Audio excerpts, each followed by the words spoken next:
7ஆம் அதிபதி ஒரு ஜாதகத்தில 10ஆம் இடத்துல இருக்கார். அப்படின்னா, இது ஆண் ஜாதகமோ அல்லது பெண் ஜாதகமோ, யாராக இருந்தாலுமே திருமணத்துக்கு அப்புறம் ஒரு கௌரவம் கிடைக்கும். 10ஆம் இடம்ங்கிறது கௌரவம். மனைவி வந்ததுக்கு அப்புறம் பட்டம், பதவி கிடைக்கும்.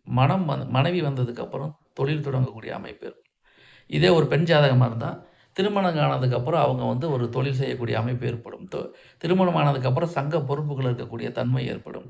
இது எல்லாமே 7ஆம் அதிபதி, 10ஆம் அதிபதி பாதிக்கப்படாமல் இருந்தால், அந்த பாவங்கள் பாதிக்கப்படாமல் இருந்தால் கண்டிப்பா நடக்கும். அப்ப 7ஆம் அதிபதி 10ல இருக்கிறதுங்கிறது, ஆண் ஜாதகத்தில் இருந்தாலும் சரி, பெண் ஜாதகத்தில் இருந்தாலும் சரி, மனைவி வந்ததுக்கப்புறம் ஒரு பெரிய மாற்றம் கண்டிப்பாக ஏற்படும். கௌரவம் உயரும், தொழில் ரீதியான உயர்வு ஏற்படும், பட்டம், பதவி, சங்கங்கள்ல பொறுப்புகள் ஏற்படும். இது தனிப்பட்ட ஜாதகத்த பொறுத்து முற்றிலும் பலன்கள் வேறுபடும். இருந்தாலும் இந்த அமைப்பு அவர்களுக்கு தேவையான வாய்ப்புகளை கட்டாயம் ஏற்படுத்தி